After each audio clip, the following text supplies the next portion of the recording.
You can go to the doctor free. We don't have to worry. Kalau kita sakit kita langsung ke dokter dan semua gratis.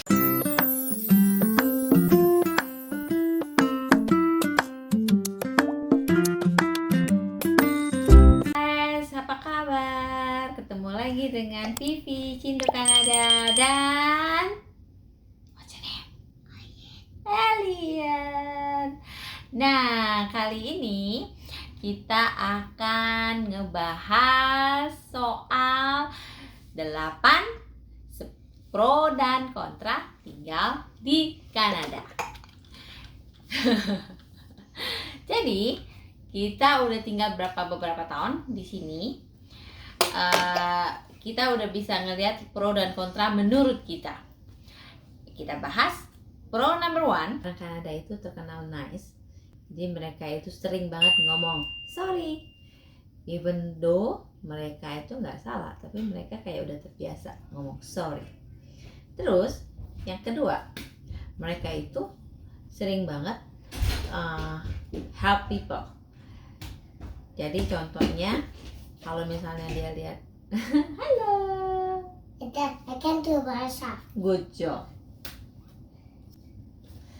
Jadi misalnya kalau dia lihat seperti contohnya kalau lihat ibu-ibu yang bawa stroller, dia akan sering banget ngebantuin bukan pintu. Terus aku pernah juga stuck di snow waktu Elliot masih baby banget. And then karena aku bingung ya, aku mau mana nih ya. Terus tiba-tiba ada mobil yang lagi lampu merah gitu, dia stop. Dia turun dari mobilnya tanpa matiin mesin, tanpa kunci pintu, dia langsung turun aja dari mobilnya. Terus dia bantu, dari sini aku bantu kayak gitu. Dia bantu angkat strollernya, baru dia naik ke mobil. Itu yang pengalaman.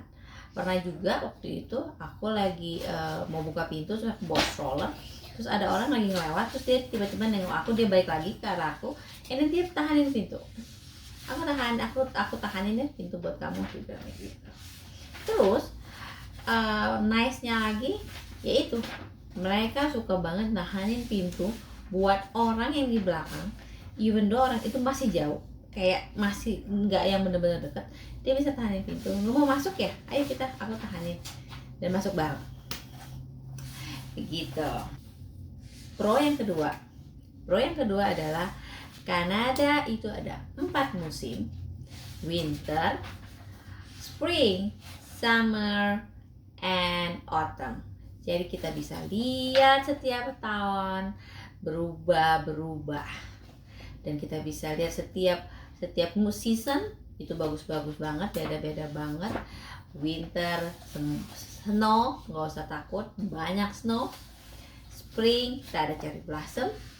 Kemudian summer itu the best season, biasanya semua orang pada keluar, pada sunbathing karena itu benar saat-saatnya udara lagi enak banget.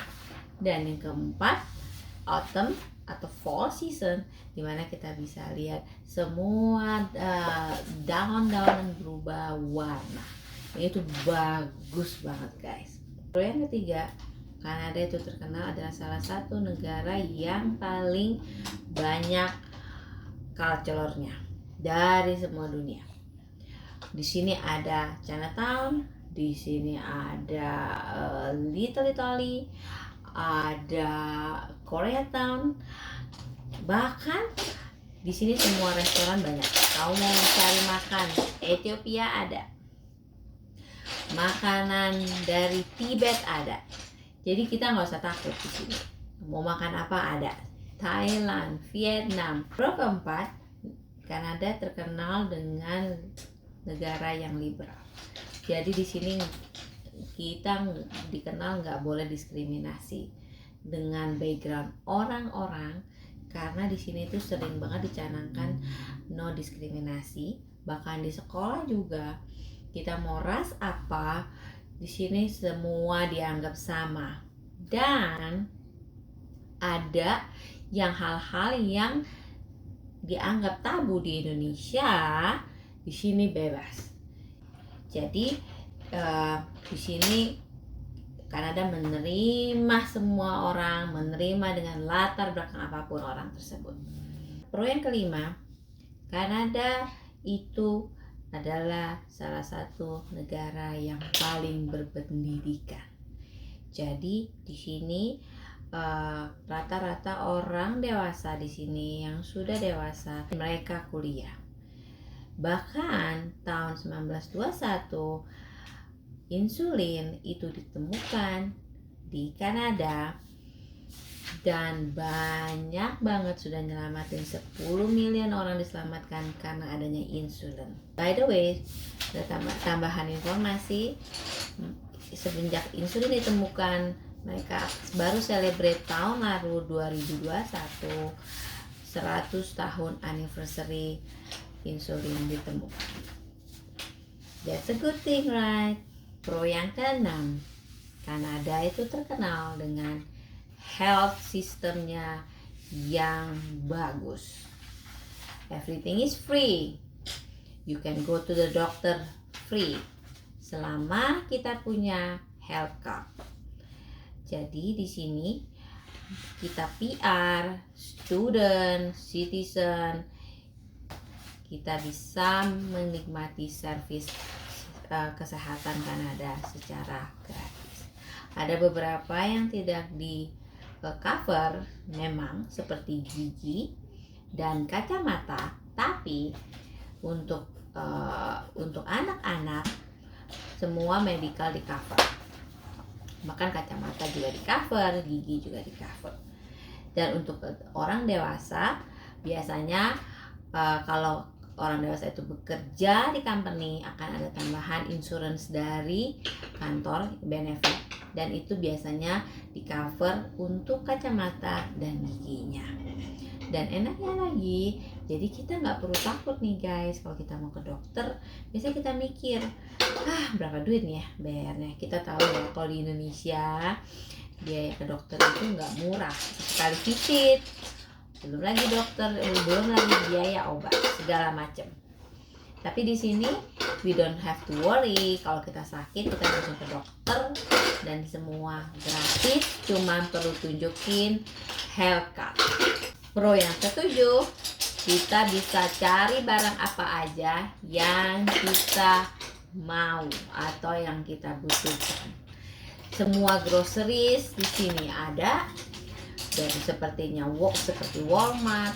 Kita mau cari obat-obatan, Shopper, ada Rexall, terus atau kita mau cari kopi, Tim Hortons, itu guys semua banyak banget di mana-mana.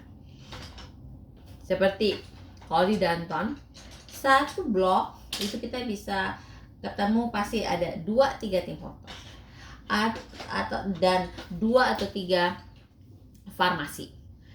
Terus supermarket di sini banyak. Jadi di sini enak.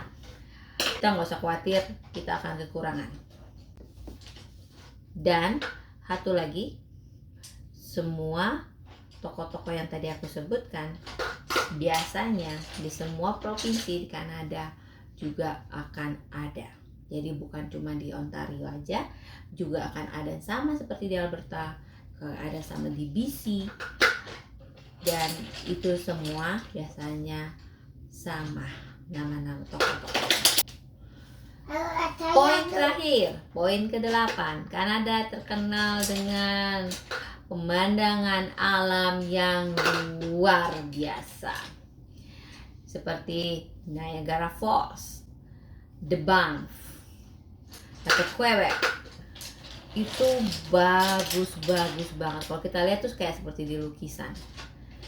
Jadi kalau untuk pemandangan alamnya di Kanada itu udah nggak ada matinya, perfect. Kalian kalau udah lihat itu kayak bagus banget. Sekarang kita bicara soal kontranya selama tinggal di Kanada. Poin pertama, karena Canadian people itu terkenal nice, kadang kita nggak tahu nih mereka itu benar-benar nice atau enggak. Mereka bisa senyum di depan kita, tapi mereka nggak tahu apa, kita nggak tahu apa di belakangnya mereka akan jelek-jelekin kita. Jadi istilahnya kayak julid gitu loh. Tapi ya kalau kita selama kita cuek dan kita nggak ada masalah sama mereka, kita bodo amat, ya kan? Oke, now kontra yang kedua, winternya guys. Di sini winternya bukan cuma 3 bulan, winternya bisa I think 5 tahun ini, bahkan menurut aku winternya 6 bulan. Sekarang udah bulan April, tapi kita masih dingin. Harusnya udah spring, aku belum ada lihat tanda-tanda spring. Mungkin di provinsi lain seperti BC, aku lihat sudah ada cherry blossom, tapi di Ontario belum ada. Jadi di sini untuk jaket itu benar-benar kepake. Kita harus siapin jaket yang benar-benar anget, nggak cuman jaket gaya-gayaan, tapi benar-benar jaket yang anget. Long john dibutuhkan sekali, kalau enggak kaki beku. Sarung tangan, beanie hat. Jadi semua perlengkapan winter di sini kepake. Oh, satu lagi, winter boot. Kalau enggak kepleset. Kontra yang ketiga, karena di sini terkenal dengan liberal country, untuk kita orang Asia kadang kita nggak biasa. Jadi seperti contohnya in my son's school, since it's a public school, nggak ada pelajaran agama. Jadi kita yang harus tanemin ke anak kita sendiri ajaran-ajaran agama yang kita percayai. Jadi di sana bebas, di sekolah bebas, nggak ada pembukaan doa kayak di sekolah di Indo. Bukan berarti nggak ada pelajaran agama dan kita nggak hormatin, kayak misalnya lagi fasting, lagi bulan puasa, di sini di kelas disebutkan sama gurunya kalau sekarang lagi bulan puasa gitu. Kontra yang keempat, sekolah mahal guys di sini. Untuk kuliah rata-rata di sini bisa menghabiskan 1 tahunnya 6.693 Canadian dollar. Even though kalau di compare dengan Amerika, biaya sekolah di Amerika dan Kanada masih lebih murah di Kanada. Cuman untuk ranking biaya sekolah, Kanada termasuk adalah salah satu negara yang mahal untuk sekolahnya. Jadi kalau mau sekolah di sini biasanya orang tua sudah disuggest untuk nabung biaya untuk biaya anak-anak sekolah waktu kuliah.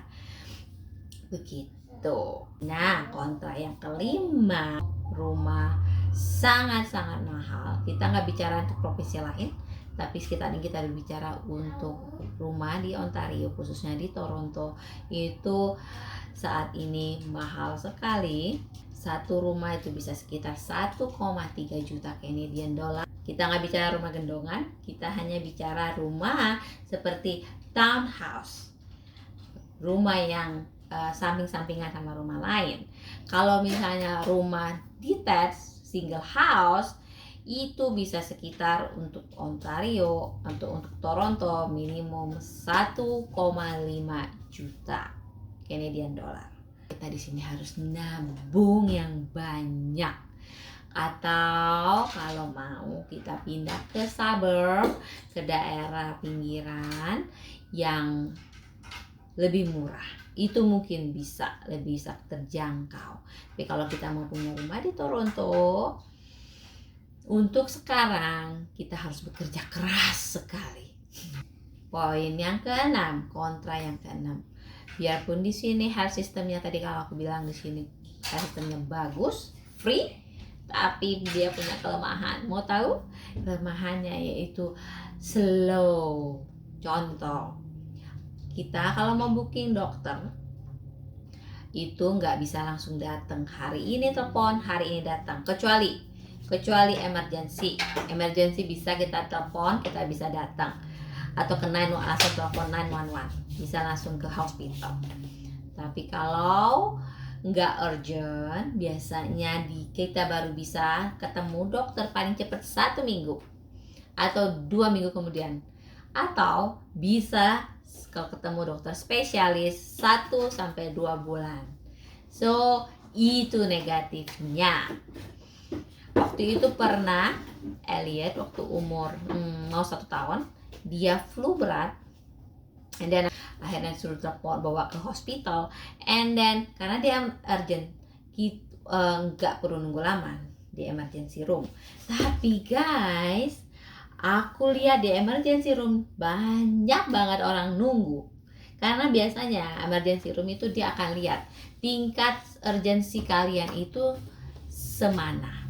Semakin urgent, kalian semakin cepat di handle. Tapi kalau misalnya urgentnya nggak terlalu urgent, kita harus tunggu.